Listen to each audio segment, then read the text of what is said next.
Hello, folks. How are you? I want to thank the business leaders for joining us today, as well as members of my cabinet and the White House team. Before getting an update from my supply chain task force, I want to say a word about the progress our economy's made this year and how my administration will continue to tackle the cost increase that American people are facing.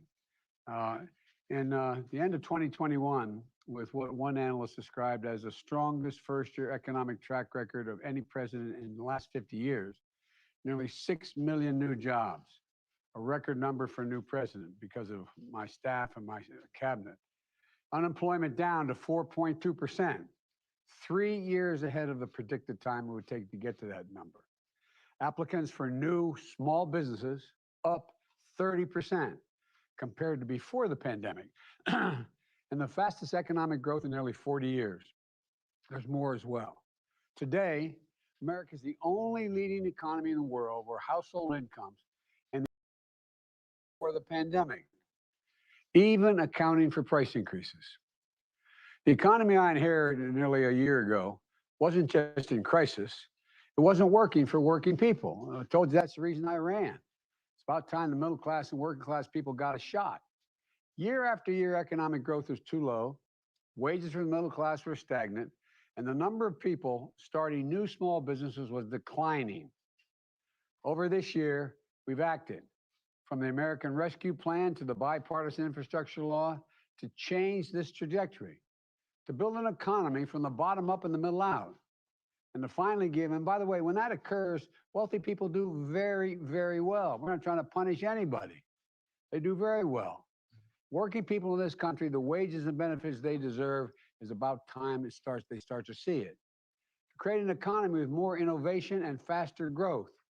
And we're making progress. We got a way to go. We're making progress. Still, top of mind for me is what is top of mind for so many families, the pinch of prices and the cost. Look, addressing these costs has been and will continue to be my top priority the entire administration. And the way to do this is not to slow down our economic turnaround, not to step back from all this progress, but to build on it. We can and we will address prices by expanding productivity capacity in our economy so we move more goods to market, get more Americans working, encouraging more investments in innovation, and making sure American consumers see those benefits at the store and at the pump when they go to fill up their cars. Let me describe 3 specific areas I'm focusing on. First, supply chains. And I owe a lot to the people, the business people on this call, on this Zoom. Earlier this fall, we heard a lot of dire warnings about supply chain problems leading to a crisis around the holidays. So we acted. A lot of recommendations of the people that you see on the screen here. I wish we were all able to do this in person. We brought together business and labor leaders to solve problems. And the much predicted crisis didn't occur. Packages are moving. Gifts are being delivered. Shelves are not empty. Experts in this field look at 2 statistics for retail inventories, which is how many good retailers have on hand, and on-shelf availability, which measures how many goods are actually on the shelves there to be purchased. Today, retail inventories are up 3% from last year. Inventories are healthy, and on-shelf availability before the pandemic was about 91%. Today, it's at 90%. 90%. I'm sure you can go and find some shelf where it's empty because a particular sort of gifts are very popular. I don't know, but 90% availability. And delivery times this season for FedEx, UPS, and the U.S. Postal Service are faster than before the pandemic, even as Americans have purchased a record amount of goods. This is in part due to the progress we've made at our nation's ports, which are now moving historic amounts of goods. You know, after working with our administration, the ports of Los Angeles and Long Beach have nearly cut in half the number of those great big containers you see sitting on a dock for more than 8 days. This is striking progress since November. In fact, right now, the number of containers moving through our ports is higher than ever. It's because we've sped up, because when I sat down and talked with the folks running the ports and the longshoremen, they agreed to speed up every step in the process. The ports, the trains, the trucking. My bipartisan infrastructure law, there's $17 billion to speed up and modernize our ports. And tomorrow, the Department of Transportation is going to announce over $200 million in grants to ports nationwide. And we're making significant investment in freight rail as well. And we're also working to unstick bottlenecks between the ports and the stores by getting more trucks moving all around the country. We've heard a lot about the need for more truck drivers, and it's real. And we've gotten to work to address that. For example, I see Marty Walsh, my labor secretary. Marty, you've done a hell of a job, pal, cutting the red tape so that companies can set up registered apprenticeships for truck drivers in 2 days instead of 2 months, which it was before you took over. These apprenticeships are going to help new drivers get trained better and faster and help companies retain drivers in a field that has a lot of turnover. So I'm eager to hear about the new partnerships with trucking companies and states to get more truckers on the road and into good paying jobs. We also need to build resilience into our supply chains. We can never again be left vulnerable the way we were in the early days of COVID-19. One important way to do this is to make more things here in America. That has been a goal of mine since day one of my administration. We've added more than 300,000 U.S. manufacturing jobs, more than 300,000 added since I took office on January 20th. And we're going to keep at it because the more of what we buy in America should be also made in America. The second area protecting American consumers, take gas prices. Months ago, I saw oil production wasn't keeping up with the demand as the world started to get moving again, which could drive up prices at the expense of our consumers. That's why I work with international partners to coordinate the release of oil from our oil reserves and theirs. Now, gas prices are coming down, more than 10 cents a gallon nationally. Gas prices in 21 states now are at their historic averages before the pandemic, historic averages. That's good news for Americans hitting the road this week. But beyond energy, we need to make sure that there's a robust competition across industries. Competing is what encourages companies to innovate, encourages them to invest, to build, and offer lower prices. I'm going to be convening my competition council earlier next year, in January, to keep pushing for more bold action because healthy competition is a hallmark of healthy capitalism. Thirdly, I'm working to reduce the largest cost burdening households and budgets. And the biggest weapon, in our arsenal, is my Build Back Better Act, which will reduce what families have to pay for prescription drugs, for health care, for child care, and so much more. The bill is paid fully paid for. It won't increase the deficit. And nobody making less than $400,000 a year will pay a penny more in federal taxes. Top economic forecasters from Wall Street firms reinforced just this week that failing to act on the Build Back Better plan will mean less economic growth this year. Let me say it again. Not a liberal think tank, Wall Street. Failing to make these investments is going to slow growth, not increase it. Look, if we in fact seize this opportunity, I think we can lower costs for families, get even more people working, and lower price pressures long term. And we're going to keep working on all these fronts because it is so clearly what American families need right now. I'm going to now turn this over. There's much more to say, but maybe I've already said too much. I want to have an interchange with you guys. But now I want to turn it over to Brian Deese to begin this meeting. We'll move with, I may have some questions in fairness. Great. Thank you, Mr. President. And we will move immediately into the first section of the agenda to focus on ports and logistics, the progress made, and additional steps to go forward. And we'll hear from John Porcari, Fred Smith, and Chris Connor, and then turn the floor for some questions. So, John, over to you. Thank you, Brian. Mr. President, we're making real and sustained progress at the ports. There's increased fluidity and velocity in the goods movement. As you reported, Los Angeles and Long Beach, which together are 40% of the imports to America, are moving record volumes of goods. And the percentage of the number of long-dwelling containers, the ones that have been there 8 days or more, has been cut in half. At the Port of Long Beach, since mid-October, the dwell times for those containers has dropped from 12 days to 5 days. That's 140% improvement. And in Los Angeles, from 9 days to 4 days, 125% improvement. We are holding Monday, Wednesday, Friday morning action group meetings with leadership of the ports, with labor, the ocean carriers, terminal operators, railroads, and truckers to work through problems in real time and talk to each other through these problems. We're moving towards 24/7 operations at the ports. One of the ocean carriers, CMA CGM, has opened their gates 24/7 at their marine terminal and put an incentive of $100 per container for moving the containers that have been there 0 to 8 days, and $200 to do it nights and weekends. The two that On the port, on a truck or train, or heading to a warehouse or something. Is that the idea? That's exactly right, sir. That's to increase the velocity of the containers and move them as quickly as they hit the docks. Okay. The two railroads, BNSF and Union Pacific, have put incentives on those moves as well. In Pier Pass, which is the fee on truckers using the ports, has been waived nights and weekends to increase 24/7 operations as well.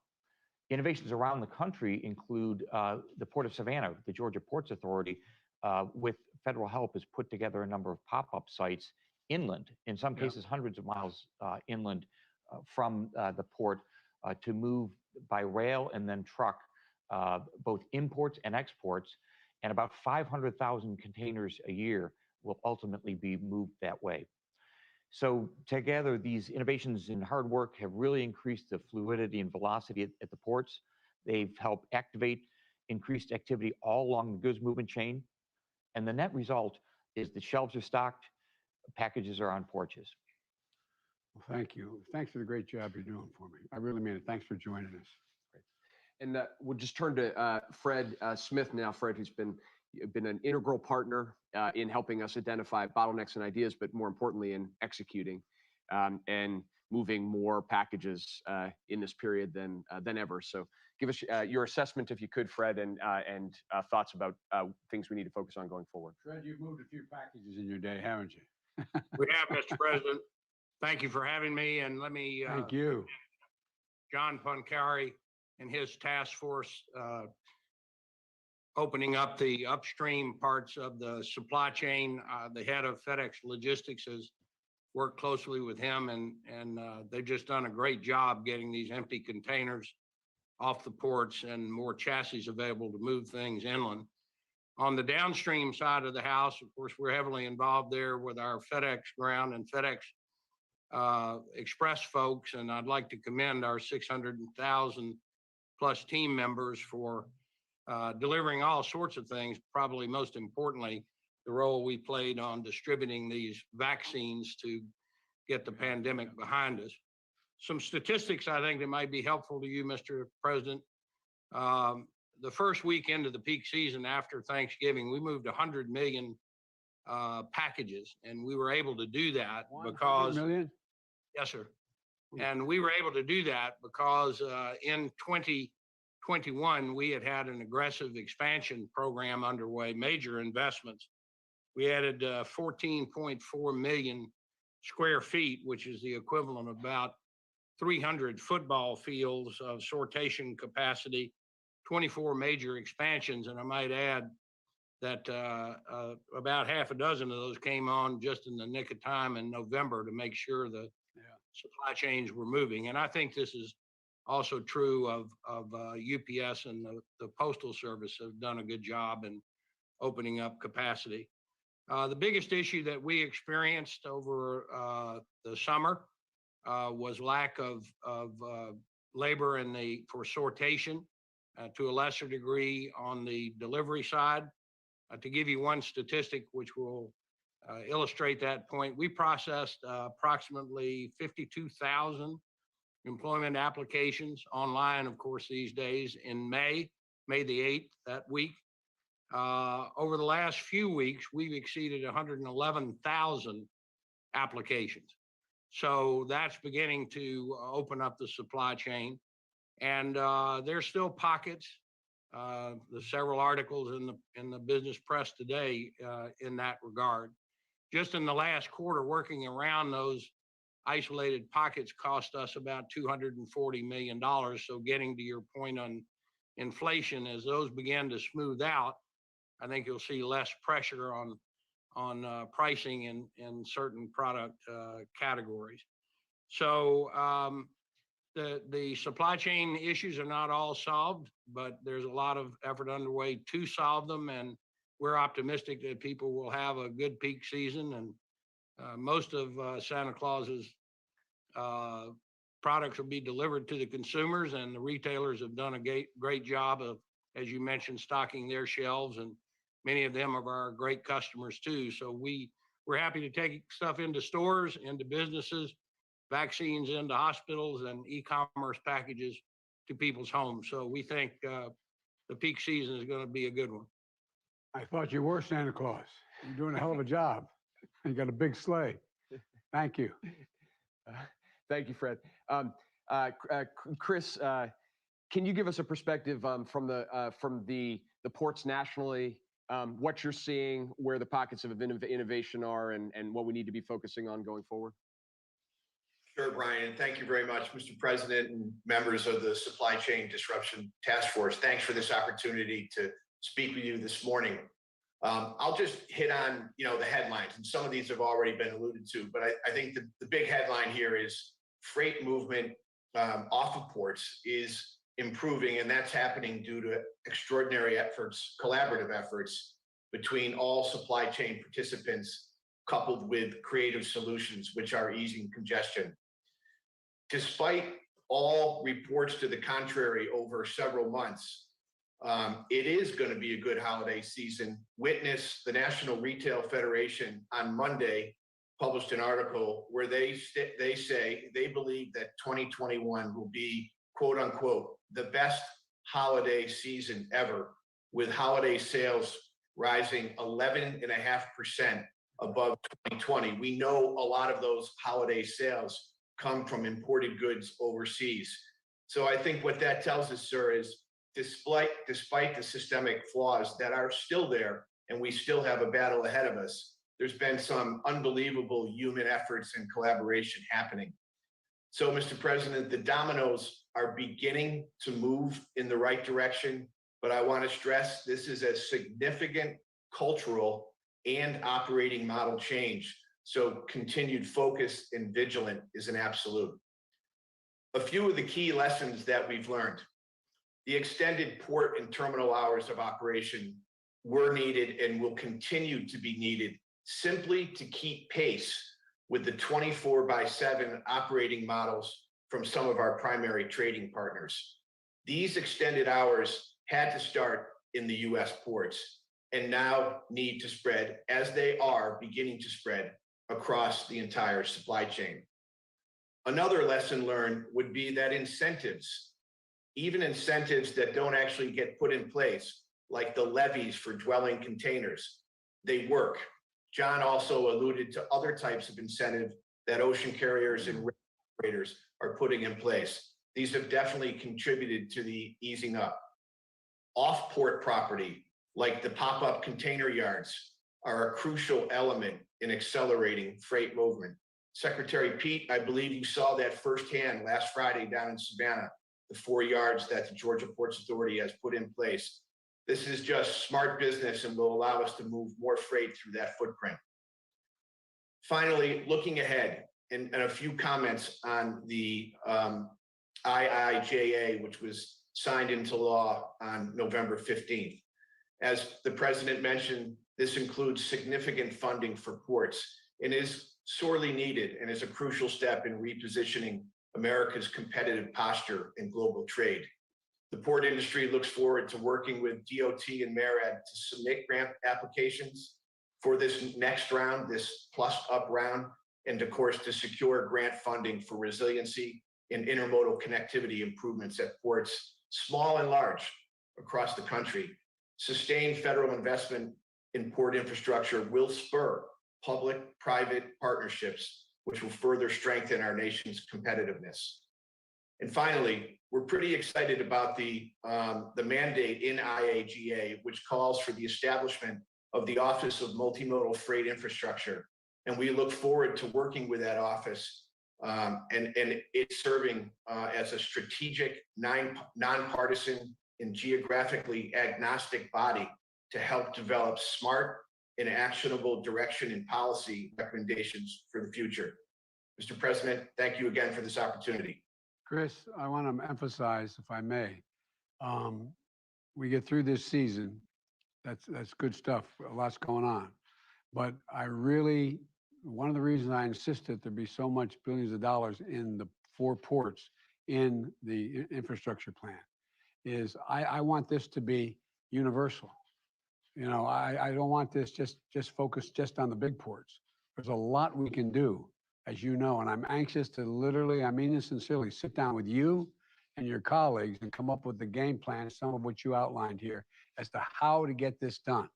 And Pete is ready to do it. I mean, we're ready to move on this. And so, because I think we can not only, you know, that old expression, make lemonade out of lemons. I think we got a shot here to come out of this whole crisis, not only to, you know, that phrase, build back better, but to literally be in a better circumstance next year than we were before the crisis hit.